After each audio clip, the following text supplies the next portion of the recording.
అందరికీ నమస్తే అండి. Good morning. ఈనాడు, ఆంధ్రజ్యోతి, సాక్షి, ఆంధ్రప్రభ 4 వార్తాపత్రికల్లో వచ్చిన వార్తలు, వాటిలో వాస్తవాలు, ఉద్దేశాలు అన్నీ కూడా మనం ఈ వీడియోలో ఉన్నది ఉన్నట్టు చెప్పుకుందాం. కంటెంట్ నచ్చిన వాళ్ళు ఖచ్చితంగా వెంటనే సబ్స్క్రైబ్ చేసుకోండి. వెంటనే లైక్ చేయడం మర్చిపోద్దు. కొత్త వాళ్ళ చేత సబ్స్క్రైబ్ చేయించడం, ఎక్కువ మందికి షేర్ చేయడం, ఇమీడియట్గా లైక్ చేయడం, ఇవన్నీ కూడా మీరు డైలీ చేయాల్సిన పనులు అన్నమాట. పారిశ్రామికవేత్తల గమ్యస్థానం ఏపీ. ఇక స్పీడ్ ఆఫ్ డూయింగ్ బిజినెస్పై దృష్టి.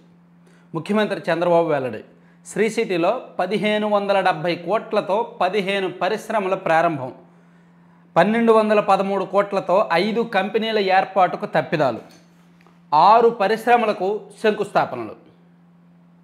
ఇది పారిశ్రామికవేత్తల గమ్యస్థానం ఏపీ అంట. ఇక స్పీడ్ ఆఫ్ డూయింగ్ బిజినెస్, ఇన్నాళ్ళు ఈజ్ ఆఫ్ డూయింగ్ బిజినెస్ అని ఉండేది, అంటే సులభతర వాణిజ్య విధానం ఉండేది. ఇప్పుడు సులభతరంతో పాటు వేగం కూడా. అంటే ఏదైనా పరిశ్రమలు వచ్చాయంటే, ఒక పరిశ్రమ ప్రపోజల్ ఉంటే దాన్ని అత్యంత వేగంగా పెట్టి దాని రిజల్ట్ కనిపించేలాగా ప్రభుత్వం నిర్ణయాలు తీసుకోబోతోంది. పారిశ్రామికవేత్తలు పెట్టుబడులు పెట్టేందుకు ఆంధ్రప్రదేశ్ గమ్యస్థానంగా మారిందని ముఖ్యమంత్రి చంద్రబాబు పేర్కొన్నారు. గతంలో సీఎంగా ఉన్నప్పుడు 4 ఏళ్లు ఈజ్ ఆఫ్ డూయింగ్ బిజినెస్లో అగ్రస్థానంలో ఉన్నామని గుర్తు చేశారు. ఇతరులు ఎవరూ మనతో పోటీ పడలేకపోయారని అన్నారు. ఆ దశ దాటిందని, ఇప్పుడు స్పీడ్ ఆఫ్ డూయింగ్ బిజినెస్పై దృష్టి సారించామని తెలిపారు. 20 రోజుల్లోనే కొత్త పారిశ్రామిక విధానాన్ని తీసుకురానున్నట్టు చెప్పారు. ప్రభుత్వం ఏర్పాటైన 100 రోజుల్లోనే పలువురు పారిశ్రామికవేత్తలతో సమాఖ్యలతో సమావేశమైనట్టు పేర్కొన్నారు. టాటా గ్రూప్ చైర్మన్ చంద్రశేఖరన్తో మాట్లాడామని, ఇండస్ట్రియల్ డెవలప్మెంట్ బోర్డుకు కో చైర్మన్గా ఉండేందుకు ఆయన అంగీకరించారని వివరించారు. అనుమతుల నుంచి అన్ని అంశాలను త్వరితంగా చేసేందుకు కొత్త విధానాలను తీసుకొస్తాం. అది అర్థమైంది కదా. సో ఎవరైనా ఇండస్ట్రీ పెడతాము అని వెళ్తే ప్రభుత్వం నుంచి అనేక అవాంతరాలు ఎదురవుతాయి, ప్రభుత్వాల నుంచి సాధారణంగా. సో ఇప్పుడు అటువంటి అడ్డంకులు, అవాంతరాలు ఏమీ లేకుండా ఒక కొత్త విధానాన్ని తీసుకొచ్చి సాధ్యమైనంత త్వరగా అనుమతులు ఇచ్చేలాగా, దాని రిజల్ట్ కనిపించేలాగా ప్రభుత్వం ఒక విధానాన్ని తీసుకొస్తుందంట ఒక 20 రోజుల్లో. సో తద్వారా స్పీడ్ ఆఫ్ డూయింగ్ బిజినెస్లోకి అడుగు పెడతాము, చాలా వేగంగా పరిశ్రమలు వచ్చేలాగా మేము చర్యలు తీసుకుంటాము అనేటట్టు చెప్పారు. అది అలాగే మరో వార్త చూడొచ్చు పక్కనే. ఫాక్స్కాన్ మెగా సిటీ ఏర్పాటుకు సానుకూలత. త్వరలో రాష్ట్ర పర్యటనకు ఆ సంస్థ ప్రతినిధుల రాక. ఫాక్స్కాన్ బృందంతో సమావేశం అనంతరం మంత్రి లోకేష్ వెల్లడి. యాక్చువల్లీ ఫాక్స్కాన్ అనేది యాపిల్ మొబైల్ తయారీ సంస్థ, మాతృ సంస్థ అనుకుంటా.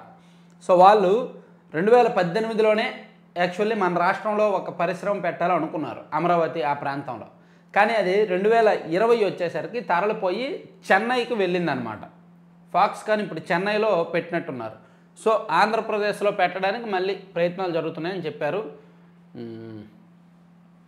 ఉద్యోగాల కల్పన ఆధారంగా ప్రోత్సాహకాలను అందించే విధంగా విధానాన్ని రూపొందిస్తున్నట్టు ఐటీ ఎలక్ట్రానిక్స్ శాఖ మంత్రి లోకేష్ పేర్కొన్నారు. త్వరలో ఈవీ ఎలక్ట్రానిక్స్ పాలసీలను తీసుకురానున్నట్టు తెలిపారు. ఫాక్స్కాన్ సంస్థ ప్రతినిధులతో ఆయన సోమవారం సమావేశమయ్యారు. రాష్ట్రంలో సంస్థల ఏర్పాటుకు అవసరమైన అన్ని అనుమతులను వేగంగా అందించేందుకు ప్రభుత్వం సహకరిస్తుందని పేర్కొన్నారు. ఏపీలో ఫాక్స్కాన్ మెగా సిటీ ఏర్పాటుకు ప్రత్యేక ప్రణాళిక రూపొందించేందుకు ఆ సంస్థ సానుకూలత తెలిపింది అని చెప్తున్నారు. సో ఇది కూడా మంచి విషయమే. ఈ వార్తలు రెండు కూడా ఒక హామీ, ఒక ఆశ, ఒక అంచనాలు కల్పించే విధంగా ఉన్నాయి, భవిష్యత్తు మీద ఆశలు పెంచే విధంగా ఉన్నాయి. అయితే సాధారణంగా ఏంటంటే టీడీపీ అధికారంలో ఉన్నప్పుడు ఇటువంటివి జరుగుతాయి. ఆశలు పెంచి పెంచి పెంచి పెంచి చివరికి తుస్సుమని పెంచడం అలవాటు. అంటే ఓపెన్గా ఉన్నదన్నట్టు చెప్పేస్తాం, ఎవరేమనుకున్నా పర్లా. ఎందుకంటే టీడీపీ వాళ్ళు కొంచెం హర్ట్ అవుతారేమో. వైసీపీ ఉన్నప్పుడు కనీసం ఈ ప్రయత్నాలు జరగవు. ఏమయ్యా పరిశ్రమ పెడతావా, నాకెంత ఇస్తావు, నీకు భూమి ఇస్తా, దానిలో నాకు వాటా ఏముంటుంది అని అడిగే టైప్ అనమాట. కానీ వీళ్ళు ఊరిస్తారు, ఆశలు పెంచుతారు, అది వచ్చేస్తుంది ఇది వచ్చేస్తుంది అనేటట్టు చెప్తారు. చివరికి ఎక్కడో దగ్గర అది అడ్డం పడి నాంచుతూ కాలయాపన చేస్తూ అది తుస్సుమంటుంది. సో 100 ప్రయత్నాలు చేస్తే 2-3 సక్సెస్ అవుతాయి.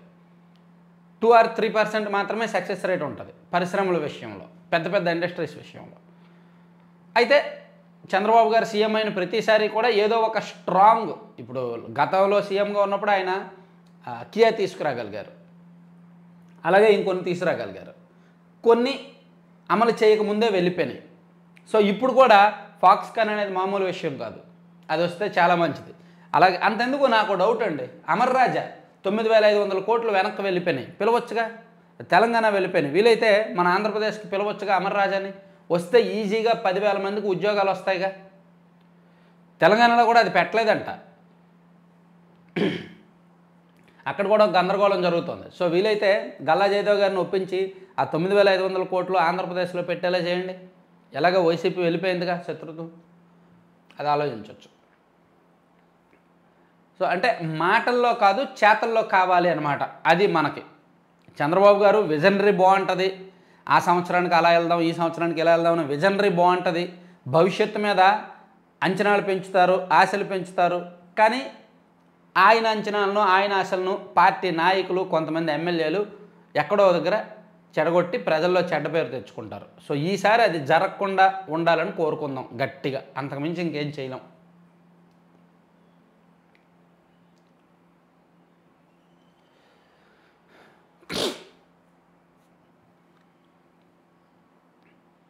మధుసూదన్ రెడ్డిపై వేటు, ఫైబర్నెట్ ఎండీగా అడ్డగోలు వ్యవహారాలు,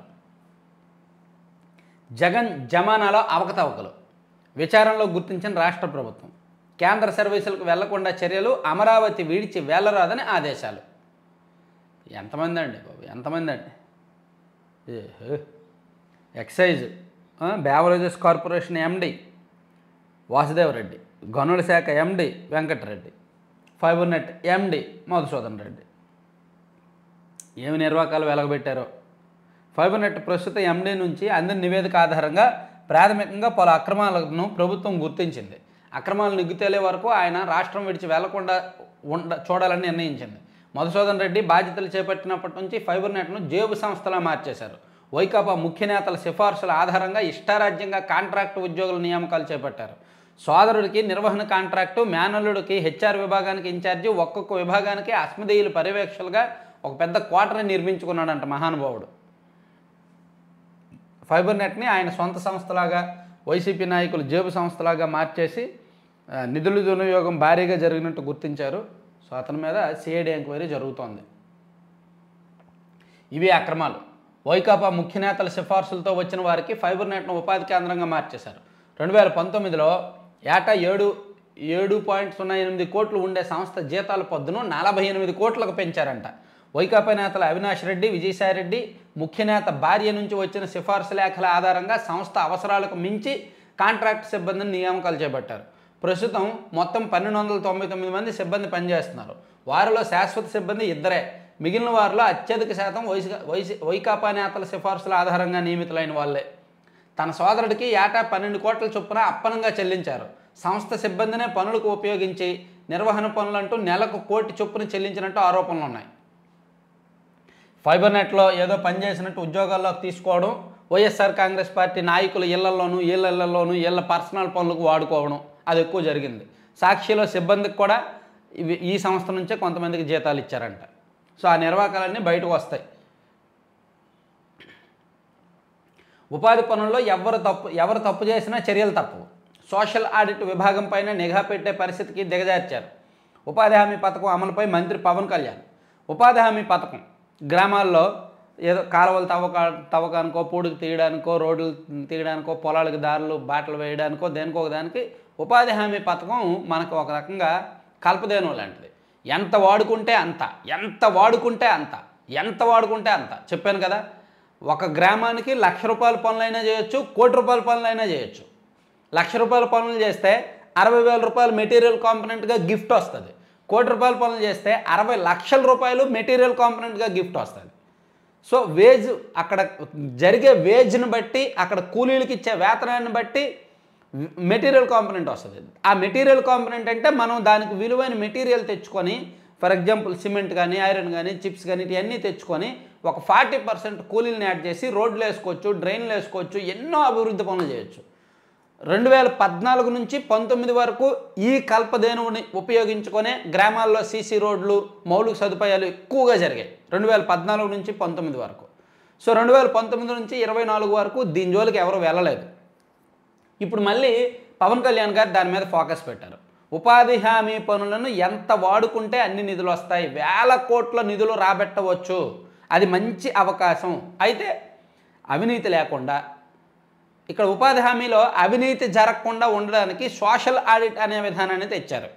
అంటే ఆ సంవత్సరం మొత్తం జరిగే పనుల్ని సోషల్ ఆడిట్ టీం వెళ్ళి ఆడిట్ చేసి తనిఖీ చేసి ఒక రిపోర్ట్ ఇస్తారు. సో ఈ సోషల్ ఆడిట్ వాళ్ళు ఏం చేయారు, వీళ్ళే అవినీతి చేయడం మొదలుపెట్టారు.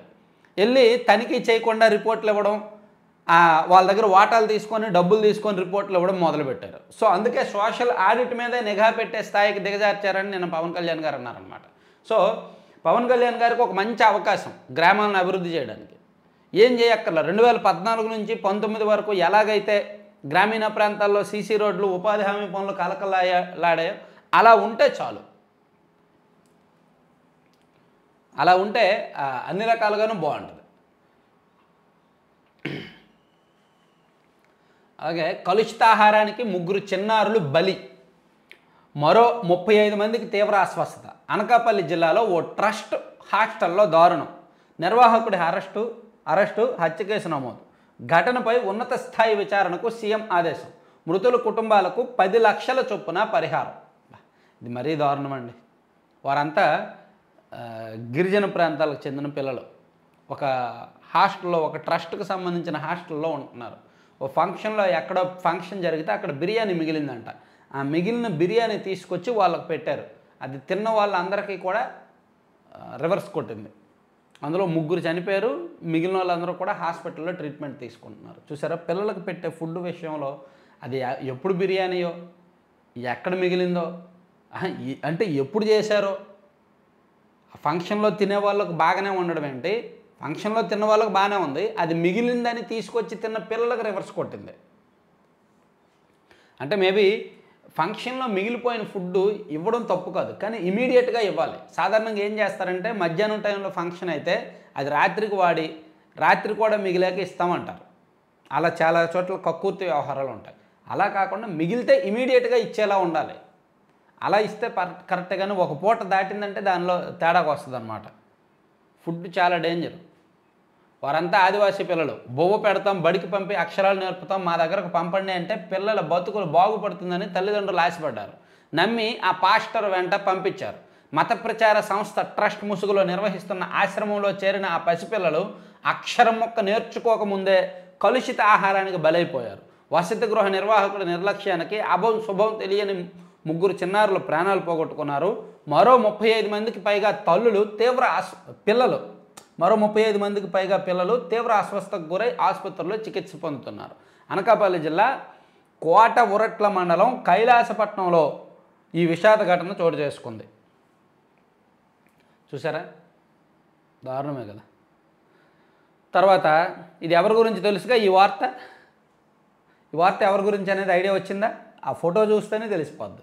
ద్వితీయ నేత అవినీతి మేత, రోడ్లు గనులు అడవులు అన్నిటా దందా, విద్యుత్ ప్రాజెక్టులన్నీ గుప్పెట్లోనే, పరిహారం చెల్లించకుండానే ప్రాజెక్టుల పనులు, విచారణ జరిపితే వేల కోట్ల స్కాములు వెలుగులోకి.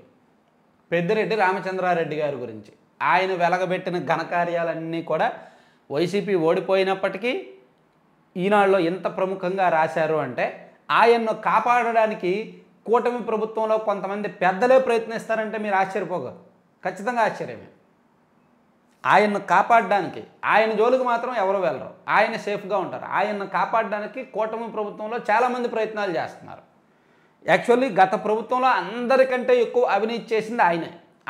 ఆయన పేరు పెట్టుకొని ఆయన అనుచరులు వాళ్ళే ఎక్కువ అవినీతికి పాల్పడింది అన్ని రంగాల్లో. విద్యుత్ కాంట్రాక్టులు, గనులు గత ప్రభుత్వంలో నెంబర్ 2గా పెత్తనం చేసి వేల కోట్లు వెనకేశారు. అధికారాన్ని అడ్డుపెట్టుకొని ప్రతిపక్ష నేతలను బెదిరించారు. గనులు గుంజుకున్నారు. ఊరూరా ప్రభుత్వ ప్రైవేటు భూములు కనబడితే కన్నేశారు. 100 ఎకరాలు కబ్జా చేశారు. అయినా ఆ పెద్ద ఆయనకు, ఆ కుటుంబానికి దాహం తీరలేదు. పేదలు ప్రతిపక్షాలని వేధించారు. ఆ నేత ప్రోత్సాహంతో వైకాపా నేతలు ఉమ్మడి చిత్తూరు జిల్లాలో చేయని అరాచకం లేదు, చేసిన అవినీతికి అంతే లేదు. మరి ఇప్పుడు ఏం చేస్తున్నట్టు 3 నెలలు అయింది, అన్నీ పట్టుకుంటున్నారు కానీ ఆయన జోలికి వెళ్ళట్లా. 6,000 కోట్ల మద్యం దందా అంట. వైకాపా ప్రభుత్వంలో మద్యం కుంభకోణం అంతా ఈ నేత కుమారుడు కొనసండ్లలోనే సాగింది. అడిగినంత కమిషన్ చెల్లించిన వారికే మద్యం సరఫరా ఆర్డర్లు ఇవ్వడం, వసూలైన సొమ్మును బిగ్ బాస్కు చేర్చడంలో ఆయనది ప్రధాన పాత్ర.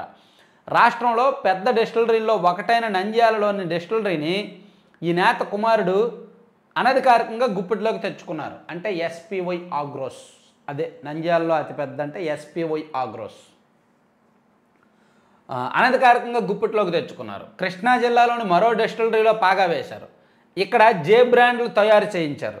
ఏపీఎస్బీసీఎల్ 2019 అక్టోబర్ 2 నుంచి 2021 నవంబర్ మధ్య 25 నెలల్లో 1863 కోట్ల విలువైన 1.16 కోట్ల పనులకు మద్యం సరఫరా ఆర్డర్లను ఎస్పీవై ఆగ్రో ఇండస్ట్రీస్ కంపెనీకి కట్టబెట్టింది. ఈ 5 ఏళ్లలో ఈ కంపెనీకి ఇచ్చిన ఆర్డర్ల విలువ 6,000 కోట్ల పైనని అంచనా. చూసారా మద్యం స్కామ్ ఎలా జరిగిందంటే, కంపెనీల్లో వీళ్ళు గుత్తాధిపత్యం చెలాయించారు. అంటే ఒక కంపెనీ ఉంటుంది, నాకు ఒక కంపెనీ ఉంది, నన్ను బెదిరించో భయపెట్టో కేసులు పెడతామనో నన్ను ఆ కంపెనీ నుంచి కేవలం నామమాత్రపు కంపెనీ చైర్మన్ని నేను, కానీ నిర్వహణ అంతా వైసీపీ నాయకులదే. జస్ట్ ఆ కంపెనీ లావాదేవీలంతా ఒక 1000 కోట్ల ట్రాన్సాక్షన్ జరిగితే, అరే బాబు 1000 కోట్ల ట్రాన్సాక్షన్ జరిగింది, నీ వాటా 50 కోట్లు దాచిపెట్టుకో అని చెప్పి నన్ను పక్కన పెట్టేసి అనధికారికంగా వాళ్ళు పెత్తనం చేశారనమాట, బెదిరించి భయపెట్టి. సో ఇతనికి కొంత లాభం ఇచ్చారు. అనధికారికంగా చేయాల్సిన దందాలన్నీ ఆ కంపెనీ పేరుతో వాళ్ళు చేసుకున్నారు. కొన్ని చోట్ల అలా జరిగాయి, కొన్ని చోట్ల కొంతమంది కొత్త వాళ్ళు వైసీపీ వాళ్ళే డైరెక్టర్లుగా జాయిన్ అయిపోయారు ఏకంగా కంపెనీల్లో. గనుల్లో అదే జరిగింది, మద్యం కంపెనీల్లో అదే జరిగింది. గనుల్లో కూడా అంతే, ఎవరికైనా గ్రానైట్ క్వారీ ఉంటే క్వారీ వాళ్ళ పేరు మీదే ఉంటుంది, వీళ్ళందరిదే ఆధిపత్యం, దాని పేరు మీద బిజినెస్ జరిగేదంతా వీళ్ళది. అలా ఎక్కువ జరిగిందనమాట. సో పెద్దిరెడ్డి గారి గురించి చాలా సింపుల్. పెద్దిరెడ్డి గారి గురించి, పెద్దిరెడ్డి మిథున్ రెడ్డి గారి గురించి రాశారు. ఆ పెద్ద ఆయన అంటే ఈయనే కదా, చిత్తూరు జిల్లా అని రాశారు, పెద్ద ఆయన ఆయనే కదా, ఫోటో కూడా ఆయనలాగానే ఉంది. ప్లస్ పెద్ద ఆయన కుమారుడు మిథున్ రెడ్డి గారి గురించి రాశారు. సో ఇంతగా ఈనాడులో రాస్తున్నారంటే మరి ఈ ప్రభుత్వం దాదాపుగా 70 రోజులు అయింది కదా. ఈ 70 రోజుల్లో వాసుదేవరెడ్డి గారిని వెంటాడారు, మధుసూదన్ రెడ్డి గారిని వెంటాడారు, తర్వాత వెంకటరెడ్డి గారు పరారీలో ఉన్నారంట, ఇంకా కొంతమంది చాలామందిని వెంటాడుతున్నారు. మరి అంటే ఉన్నదన్నట్టు చెప్పుకోవాలండి, పచ్చిగా ఓపెన్గా చెప్తున్నా, ఎవరికి మింగుడు పడకపోయినా పెద్దిరెడ్డి గారికి అన్ని పార్టీల్లో సన్నిహితులు ఉన్నారు, శ్రేయోభిలాషులు ఉన్నారు.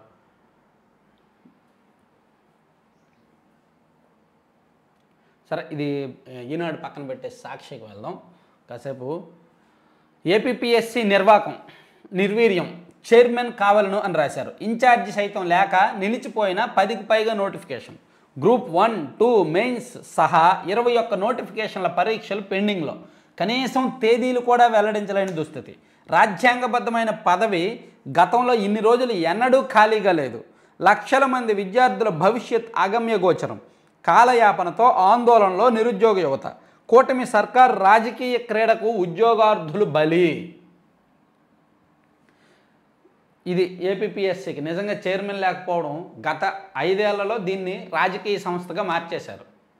ప్యూర్లీ పొలిటికల్గా ఇంటెన్షన్తో పనిచేసింది. గ్రూప్ 1, గ్రూప్ 2 నియామకాల్లో కూడా అవినీతి జరిగింది.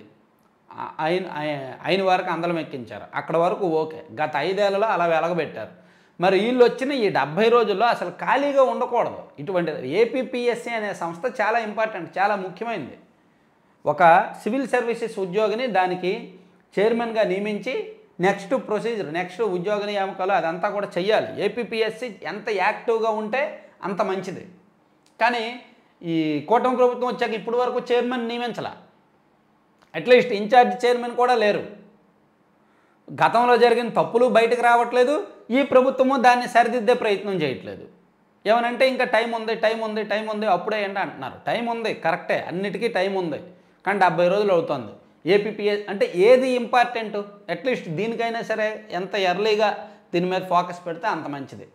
ఎందుకంటే ఇది ప్రజలకు డైరెక్ట్గా కనెక్ట్ ఉన్న సంస్థ, వ్యవస్థ, నేరుగా నిరుద్యోగులకు కనెక్ట్ అయిన సంస్థ.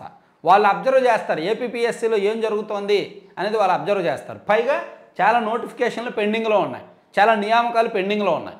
సో సాక్షిలో రాసిన ఈ వార్త అంటే దీనిలో వీళ్ళ ఇంటెన్షన్ పక్కన పెడితే ఇదైతే కరెక్టే. అనేది మనం చెప్పుకోవచ్చు. తర్వాత వెలుగొండ ప్రాజెక్టుపై ఎందుకంత నిర్లక్ష్యం? మిమ్మల్ని మీరే ప్రశ్నించుకుంటే ఎలా సార్?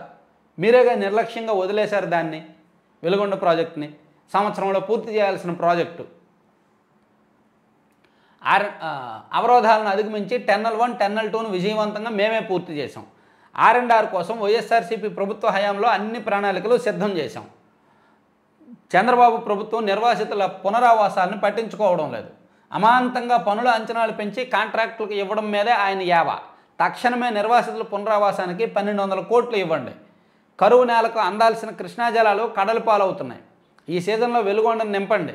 కరువుతో అల్లాడే ప్రకాశం జిల్లాకు సాగు తాగునీటిని అందించండి. ఎక్స్ వేదికగా చంద్రబాబు ప్రభుత్వానికి వైఎస్ జగన్ డిమాండ్. ఇంతకీ ఎక్స్ వేదికగా డిమాండ్ చేయడం బెంగళూరు నుంచా తాడేపల్లి నుంచా? సరే, ఎక్కడి నుంచైనా మీ ఇష్టం. కానీ వెలుగొండ ప్రాజెక్టు విషయంలో టన్నల్స్ 2014 నుంచి టన్నల్స్ తవ్వకాలు ఎప్పుడెప్పుడో ప్రారంభమయ్యాయి. రాజశేఖర రెడ్డి గారు ఒక 30% చేశారు, చంద్రబాబు నాయుడు గారు ఒక 60% చేశారు. ఆ మిగిలిన 10% గత ప్రభుత్వ హయాంలో పూర్తి చేశారు. టన్నల్ 1 గురించి చెప్తున్నా. రాజశేఖర రెడ్డి గారు ఉన్నప్పుడే 30% చేశారు. ఒక 60% చంద్రబాబు గారు చేశారు 2014 నుంచి 19 మధ్యలో. ఆ తర్వాత మిగిలిన 10% ఉంది కదా, అది ఈయన పూర్తి చేశారు. అలాగే టన్నల్ 2కి వచ్చేసరికి రాజశేఖర రెడ్డి గారు ఉన్నప్పుడు 15% చేశారు. ఆ తర్వాత చంద్రబాబు గారు వచ్చాక ఒక ఆల్మోస్ట్ ఒక 50-60% వరకు చేశారు. సో మిగిలిన మోర్ దాన్ 30% తవ్వకాలు జగన్మోహన్ రెడ్డి గారు వచ్చాక చేశారు. సో టన్నల్, ఎందుకంటే వెలుగొండ ప్రాజెక్ట్ 2 టన్నల్స్ నేను వెళ్ళాను, ఆ సొరంగాల లోపలికి వెళ్ళాను, హెడ్ రెగ్యులేటర్ వర్క్స్, ఆ కృష్ణానది నుంచి హెడ్ రెగ్యులేటర్ వర్క్స్ చూశాను. అలాగే ఆ డ్యామ్లు 3 డ్యామ్లు ఉంటాయి. గొట్టిపడియా డ్యాము, కాకర్ల డ్యాము, గుండంచర్ల, ఈ డ్యామ్స్ ఉంటాయి. ఈ డ్యామ్స్ చూశాను, రిజర్వాయర్ చూశాను, పునరావాస గ్రామాల్లో తిరిగాను, వాళ్ళతో మాట్లాడాను. గత 14 సంవత్సరాలుగా వాళ్ళకి రోడ్లు వేయట్లేదు, డెవలప్ అయ్యట్లేదు, మంచినీళ్ళు సరిగ్గా ఉండవు, ఏమీ ఉండవు. ఏమనంటే మీరు వెళ్ళిపోతారు కదా, మీరు పునరావాసం కదా, మీరు వేరే చోటకు వెళ్ళిపోతారు కదా అని అంటారు. వెళ్ళిపోతారని చెప్పి ఆ గ్రామంలో సంక్షేమ పథకాలు అమలు చేయరు, కొత్త రేషన్ కార్డులు ఇవ్వరు, కనీసం రోడ్లు వేయరు, అసలు ఏమీ ఉండవు. ఏమనంటే మీరు ఎక్కడోళ్ళు కాదురానైనా అక్కడెక్కడికో వెళ్ళిపోతారు అంటారు. మరి అలాంటప్పుడు త్వరగా తీసుకెళ్ళాలిగా. అట్లా వాళ్ళకి అన్యాయం జరుగుతుంది. సో గత ప్రభుత్వం ఉన్నప్పుడు టన్నల్స్ అయితే పూర్తి చేశారు, కానీ మిగిలిన వ్యవహారం పూర్తి చేయాలి. 5 సంవత్సరాల్లో కూడా వ్యవహారం పూర్తి చేయాలి. సో ఆ నిర్లక్ష్యంలో చంద్రబాబు నాయుడు గారి పాత్ర ఎంత ఉందో జగన్మోహన్ రెడ్డి గారి పాత్ర అంతే ఉంది. వెలుగొండ ప్రాజెక్టు ఆ ప్రాంతాన్ని నిర్లక్ష్యం చేయడంలో చంద్రబాబు గారి పాత్ర ఎంత ఉందో జగన్మోహన్ రెడ్డి గారి పాత్ర కూడా అంతే ఉందన్నమాట. తర్వాత మర్యాదగా చెబితే అర్థం కాదా? ఉద్యోగులపై సీఎం చంద్రబాబు నిప్పులు. అందుకే యాక్షన్లోకి దిగుతున్నా. మర్యాద అయిపోయింది. అడ్మినిస్ట్రేషన్ నిద్రపోతోంది. 95 నాటి సీఎంను అని చెప్పాను, ఇంకా అర్థం కాలేదా? అందుకే యాక్షన్లోకి వస్తున్నా. Be careful. మీరందరూ ఇష్టారాజ్యం అనుకుంటున్నారు. నిన్న నెల్లూరు జిల్లాలో చంద్రబాబు నాయుడు గారు సోమశిల ప్రాజెక్టు పరిశీలన సందర్భంగా అక్కడ కొంత డిస్టర్బెన్స్ జరిగితే అక్కడ ఉన్న ఐఎన్పిఆర్ డిపార్ట్మెంట్ మీద నిప్పులు చెరిగారనమాట, నిప్పులు. తర్వాత సర్కారు షాకాజ్ కొరడా. కోల్కతా ట్రైనీ డాక్టర్కి సంఘీభావంగా నిలిచారన్న నోటీసులు. దేశాన్ని కదిలించిన ఘటనను ఖండించినందుకు కక్ష.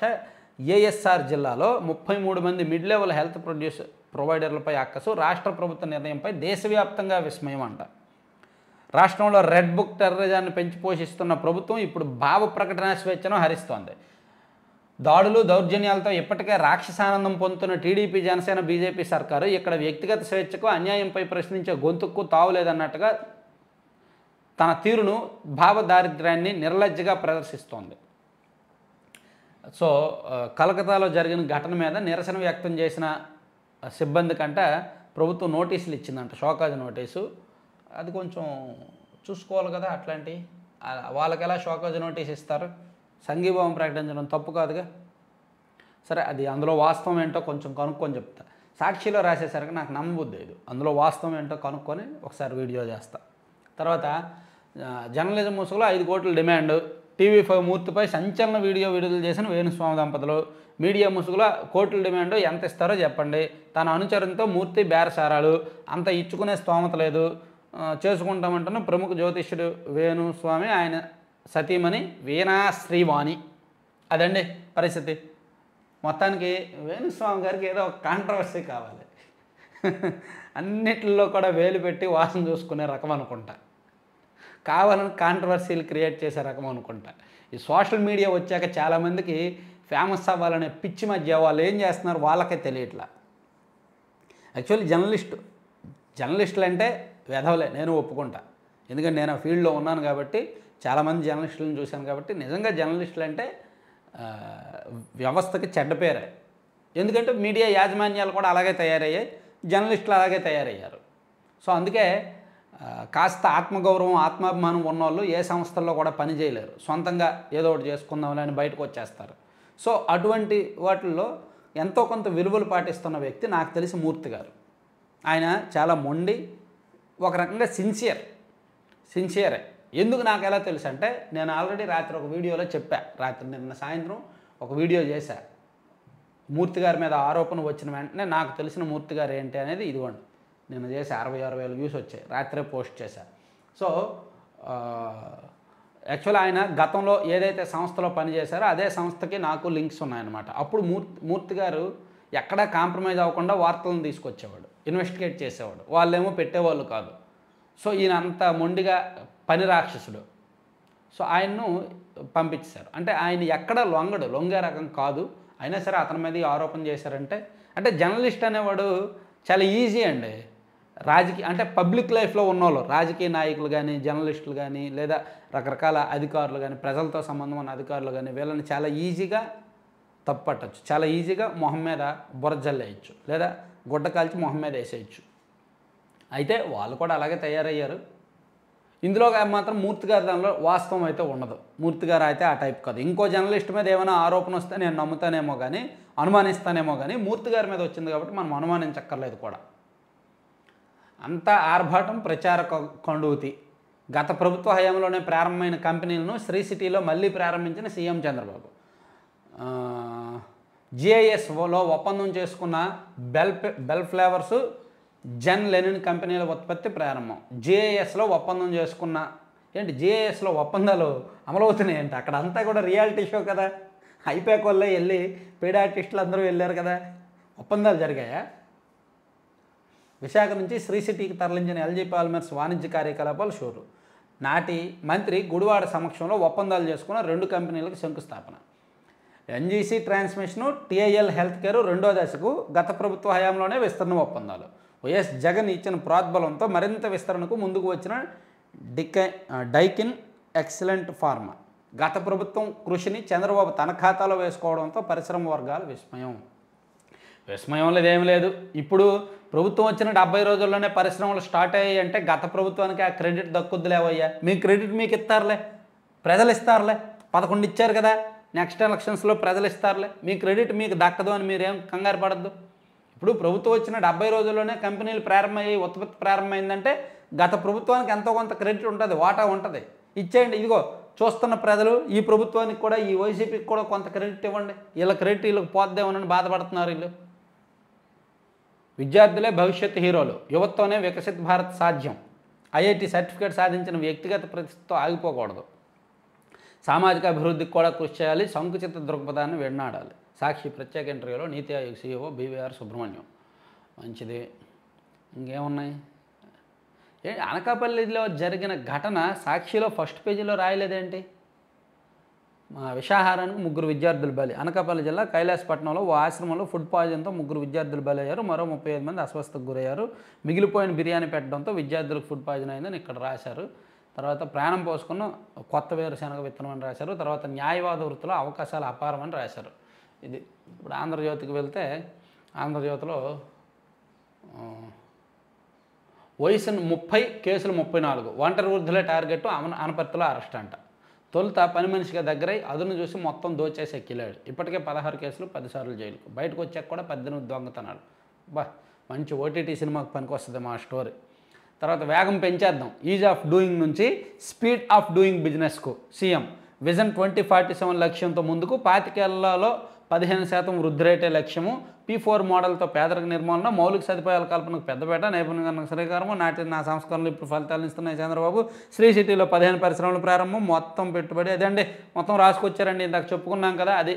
తర్వాత పాపం పసివాళ్ళు అని అనకాపల్లిలో జరిగిన ఫుడ్ పాయిజన్ ఘటనను ఆంధ్రజ్యోతిలో బాగా హైలైట్ చేశారు, ప్రముఖంగా ప్రచురించారన్నమాట. రాష్ట్రంలో ఫాక్స్కాన్ మెగా మ్యానుఫ్యాక్చరింగ్ సిటీ, త్వరలోనే సమగ్ర ప్రణాళికతో వస్తాము. మంత్రి లోకేష్కు సంస్థ ప్రతినిధుల హామీ. జగన్ సర్కారు ఇబ్బందులకు గురిచేసిందని వెల్లడి. రాష్ట్రంలో ఎలక్ట్రిక్ వాహనాలు, సెమీకండక్టర్ల తయారీ, డిజిటల్ హెల్త్ కాంపోనెంట్స్ ప్లాంట్లు కూడా. మంచిదే, బాగుంది. తర్వాత ఉద్యోగ కల్పన లక్ష్యంగా రాయితీలు, త్వరలోనే ఏ రాష్ట్రంలోనూ అనుసరించిన ఎలక్ట్రిక్ వెహికల్ పాలసీ తీసుకొస్తాము. ఫాక్స్కాన్ బృందానికి ఎదురేగి స్వాగతం. లోకేష్ గారి గురించి చంద్రబాబు గారు ఇదంతా రాసుకొచ్చారు. తర్వాత సెబ్ రద్దు, విఫల ప్రయోగానికి సర్కారు స్వస్తి. 28న కేబినెట్ ఆమోదం, వెంటనే ఆర్డినెన్స్. అధికారులు, ఉద్యోగులు, కానిస్టేబుల్ అందరికీ కలిపి ఒకేసారి బదిలీలు. పూర్తి పాత స్వరూపంలోకి ఎక్సైజ్ శాఖ. చెక్ పోస్టులు, స్క్వాడ్లు బలోపేతం. 24 గంటలు పనిచేసేలా సిబ్బంది పెంపు. 208 సబ్ స్టేషన్లు, ఇక ఎక్సైజ్ స్టేషన్లో సెబ్ స్పెషల్ ఎక్సైజ్ బ్యూరో అని ఏదో పెట్టారు. అంటే విజిలెన్స్ వాళ్ళని ప్లస్ ఎక్సైజ్ వాళ్ళని కలిపి ఒక స్పెషల్ టీంను ఒకటి ఫామ్ చేశారు గత ప్రభుత్వం ఉన్నప్పుడు. ఇప్పుడు దాన్ని మళ్ళీ పాత శాఖల్లోకి తీసుకొచ్చేసారనమాట, అది రాశారు. తర్వాత సెప్టెంబర్లోనూ బియ్యం మాత్రమే, రేషన్లో కందిపప్పు, పంచదార ఇవ్వాలని కూటమి ప్రభుత్వం నిర్ణయం. అయినా కదలని పౌర సరఫరాల శాఖ. జూలైలోనే టెండర్లు పిలిచిన ఖరారులో అధికారుల అలసత్వం. తర్వాత సిద్ధుకు తాత్కాలిక ఊరట. ఈ నెల 29 వరకు చర్యలు వద్దన్న హైకోర్టు. కర్ణాటక సీఎం రాజీనామాకు బీజేపీ డిమాండు. విధాన సౌధలో గాంధీ విగ్రహం ఎదుట ధర్నా. గవర్నర్ తీరును ఖండిస్తూ కాంగ్రెస్ నిరసనలు. ప్రెస్ క్లబ్లో మాట్లాడుతూ కార్యకర్త మృతి. కర్ణాటక రాజకీయం వేడెక్కింది. తర్వాత ఆమె డైరీలో చిరిగిన పేజీ, దాన్ని ఫోటో తీసా, ఏం ఉందో సిబిఐ చెప్పొద్దన్నది. ఇప్పుడు పశ్చిమ బెంగాల్లో ఆర్జేకర్ ఆ మెడికల్ కాలేజీలో మరణించిన, అఘాయిత్యం కారణంగా మరణించిన యువతి యొక్క డైరీలో ఒక పేజీ ఉందంట. ఆ పేజీలో ఏముంది అనేది తండ్రికి తెలుసు. ఆ పేజీని ఫోటో తీశాడు వాళ్ళ తండ్రి. సో అది బయటకు చెప్పొద్దు, దాని మీద ఇన్వెస్టిగేట్ చేద్దామని సిబిఐ చెప్పిందంట. అలాగే సచివాలయ సిబ్బందికి టాయిలెట్ ఫోటోల బాధ్యత. పాఠశాల విద్యాశాఖ ఉత్తర్వులు. ప్రధానోపాధ్యాయులకు బిగ్ రిలీఫ్. ఓహో, స్కూల్స్లో మరుగుదొడ్లు ఎలా ఉంటాయి అనేది ఇన్నాళ్ళు టీచర్స్ ఫోటోలు తీసి పంపించేవాళ్ళు. ఇప్పుడు టీచర్స్ కాదు, సచివాలయ సిబ్బంది వెళ్ళాలంట. అంటే సచివాలయ సిబ్బంది ఎక్కడో ఉంటే, స్కూల్లో ఎక్కడో ఉంటే వెళ్ళి బండి మీద వెళ్ళి దాని ఫోటోలు తీసుకొని అప్లోడ్ చేయాలి.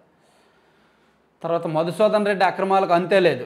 ఫైబర్ నెట్ మాజీ ఎండీపై సస్పెన్షన్ వేటు. దర్యాప్తు సిఐడికి సిఎస్ ఉత్తర్వులు. అమరావతి వేడొద్దని ఆదేశం.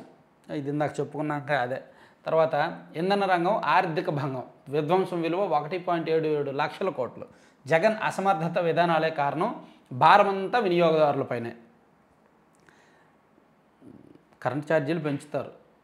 ఏమనంటే జగన్మోహన్ రెడ్డి గారు అది చెప్తా. 13,326 గ్రామ పంచాయతీల్లో ఒకే రోజు గ్రామ సభలో. ఉపాధి పనులకు ఆమోదం తీసుకోవాలి. సిబ్బంది, ప్రజలు భాగస్వాములు కావాలి. దీనిపై ప్రజలకు అవగాహన కల్పించాలి. పనుల నాణ్యత విషయంలో రాజీ పడద్దు. ఉపాధి సిబ్బంది పనితీరు మార్చుకోవాలి. ప్రజలను మెప్పించేలా పనులు చేపట్టాలి. అంటే ఈ గ్రామ సభలు ఎందుకు జరుగుతాయంటే, ఉపాధి హామీ గ్రామ సభలు ఆ ఊర్లో ఏమేం పనులు చేయాలి అనేది తీర్మానిస్తారు. ఆ గ్రామంలో పెద్దలతో మాట్లాడి, ఆ గ్రామంలో ప్రజలు కొంతమందితో మాట్లాడి, ఆ వార్డు మెంబరు, సర్పంచి, గ్రామ కార్యదర్శి అందరూ ఉండి ఆ ఉపాధి హామీలో ఏమేం పనులు చేయాలి, ఈ ఆర్థిక సంవత్సరంలో ఏమేం పనులు చేయాలనేది గుర్తించి దాన్ని నోట్ చేసుకొని తీర్మానంలో ఆమోదిస్తారు. దాని అంచనాలన్నీ ఆమోదిస్తారు. ఆమోదించి ఉన్నతాధికారులకు పంపిస్తారు. ఉన్నతాధికారులు అప్రూవ్ చేశాక ఆ పనులు చేపడతారు. అది గ్రామ సభలు లక్ష్యం. తర్వాత సఖీ సౌర విద్యుత్పై ట్రాన్స్మిషన్ ఛార్జీలు పిడుగు. యూనిట్కు 80 పైసలు చొప్పున డిస్కౌంట్పై 2,460 కోట్ల భారం. జగన్ హయాము నాటి ఒప్పందం గుట్టు, 4 ఏళ్ల తర్వాత ఇప్పుడు రట్టు. ఓకే. తర్వాత ఆంధ్రప్రభలో 5 ఏళ్లుగా అదే తంతు, దళారీ దంద. ప్రభుత్వాలు మారినా ఆ దళారీదే హవా. సిఫార్సు చేసిన కంపెనీల నుంచే మందులు కొనుగోలు. ప్రైవేట్ ఆసుపత్రుల బిల్లులు చెల్లింపుల్లో భారీ వసూళ్లు. ఈఎస్ఐలో మారని తీరు. ఈఎస్ఐ అంటే ప్రభుత్వ శాఖల్లో ప్రభుత్వాలు పార్టీలు అధికారాలు పార్టీలు మారినా, సీఎంలు మారినా కొన్ని శాఖల్లో దశాబ్దాల తరబడి కొంతమంది తిష్ట వేస్తారు. కొన్ని కార్యాలయాల్లో కొంతమంది తిష్ట వేస్తారు. అట్లా గనుల శాఖలోను, ఎక్సైజ్ శాఖలోను, అలాగే ఈఎస్ఐ అంటే ప్రతి శాఖలోనూ ఉంటారు వాళ్ళు. ఎంతమంది మారినా వాళ్ళు మాత్రం మారరు. సో వాళ్ళు రింగ్ మాస్టర్లు అనమాట. ఈ అవినీతి మొత్తానికి వాళ్ళే రింగ్ మాస్టర్లు. వాళ్ళని ఎవరు ఏమీ చేయలేరు డబ్బుతో. ఎందుకంటే పైసే పరమాత్మ, మొత్తం డబ్బే కదా నడిపించేది. సో డబ్బు అంతా వాళ్ళ దగ్గర పెట్టుకున్నప్పుడు, డబ్బుకు వాళ్ళే మూల కేంద్రమైనప్పుడు కొత్త వాళ్ళు కూడా వాళ్ళ దగ్గర నుంచి డబ్బులు తీసుకొని సైలెంట్ అయిపోతారు. అది అటువంటిదే 5 ఏళ్లుగా అదే తంతు దళారీ దందా అని రాశారు. అవినీతి అక్రమాలకు నిలయంగా మారి ఘనతకెక్కిన కార్మిక శాఖ ఆధ్వర్యంలోని ఈఎస్ఐలో పాత వాసనలు ఇంకా పోలేదు. గత 5 ఏళ్లుగా ఈఎస్ఐలో తెలంగాణకు చెందిన దళారీ దందా కొనసాగుతోంది అని గట్టిగా రాశారు. ఇప్పుడు ఈ కార్మిక శాఖ ఈఎస్ఐ సంబంధించి మంత్రి వాసంశెట్టి సుభాష్ గారు, యాక్చువల్గా ఆయనకి ఈ సబ్జెక్ట్ ఇదంతా మరి ఐడియా ఉందో లేదో. తర్వాత అత్యుత్తమ ఆర్థిక జోన్గా శ్రీ సిటీ 20 రోజుల్లోనే సిద్ధం చేస్తాం. సంపద సృష్టి P4 విధానం ఇందాక చెప్పుకున్నాం కదా, అవన్నీ చెప్పారు. తర్వాత ప్రాజెక్టుల భద్రతే ప్రభుత్వ లక్ష్యం. తక్షణ మరమ్మతులకు 300 కోట్లు, సోమశిల మరమ్మతులకు 5.4 కోట్లు, అన్ని ప్రాజెక్టులను పరిశీలిస్తాం అని చెప్పారు చంద్రబాబు. కలుషితాహారంతో 3 విద్యార్థుల మృతి. సమర్థతే గీటురాయి, నేతల్లో ముఖ్య గుణం. ప్రలోభాలకు చెల్లు, కుల మతాలకు దూరం, నిర్భర నేతలకే పట్టం. అమెరికా నుంచి భారత్ వరకు ఇదే తీరు. ప్రజల ఆలోచనల్లో స్పష్టమైన మార్పు. వెకిలి చేష్టలతో కమలా హ్యారిస్ ఓటర్లకు దూరం. భారత్లోనూ స్పష్టమైన నాయకత్వ ప్రతిభ. మోడీకే తిరిగి పట్టం. అమెరికా ఎన్నికలను, అమెరికాలో నాయకత్వాన్ని తీసుకొచ్చి భారతదేశ ఎన్నికలను భారతదేశంలో నాయకత్వానికి మెలిపెట్టి ఒక కన్ఫ్యూజింగ్ వార్త రాశారు. దాని గురించి సెపరేట్గా రాయొచ్చు, అమెరికన్ ఎన్నికల గురించి. దీన్ని కలిపి కన్ఫ్యూజ్గా ఎందుకు రాయడం? ఇక ఉపాధి హామీ అమలుకు 23 ఇది. తర్వాత ప్లాంట్ కాదు ఫాక్స్కాన్ సిటీ, పెట్టుబడులకు స్వర్గధామంగా ఏపీ. ఓకే. తర్వాత డాక్టర్ శరీరంపై 14 గాయాలు. గొంతు నులిమి పాశవిక హత్య, జ్ఞానేంద్రియం వద్ద తీవ్ర గాయాలు, శరీరంలో తెల్లటి చిక్కటి ద్రవం, పోస్టుమార్టం నివేదికలో కీలక విషయాలు. నిందితుడికి పాలిగ్రాఫ్ టెస్ట్ కోర్టు ఓకే. మరోవైపు సిబిఐ దర్యాప్తు మమ్మరు. నిందితుడికి ఈరోజు సంజయ్ రాయ్ ఉన్నాడు కదా, వాడికి ఈరోజు లై డిటెక్టర్ టెస్ట్ జరుగుతుందంట. సో దాని రిపోర్టు వాళ్ళు ఇచ్చే దాన్ని బట్టి తదుపరి దర్యాప్తు ఉంటుంది అన్నమాట. సో ఇవి 4 పత్రికల్లో ఉన్న వచ్చిన వార్తలు, వాటి అంశాలు. ఇంకా ఈనాడులో లోపల పేజీలు ఏమన్నాయి చూద్దామా. ద్వితీయ నేత అవినీతి మేత అనేది లోపల కూడా వేశారు, అంటే ఫస్ట్ పేజీ కంటిన్యూషన్లో వేశారు. మూలధన వ్యయం కోసం రాష్ట్రానికి 2200 కోట్లు, తొలి విడతగా 1500 కోట్లు విడుదల చేసిన కేంద్రం. మూలధన వ్యయం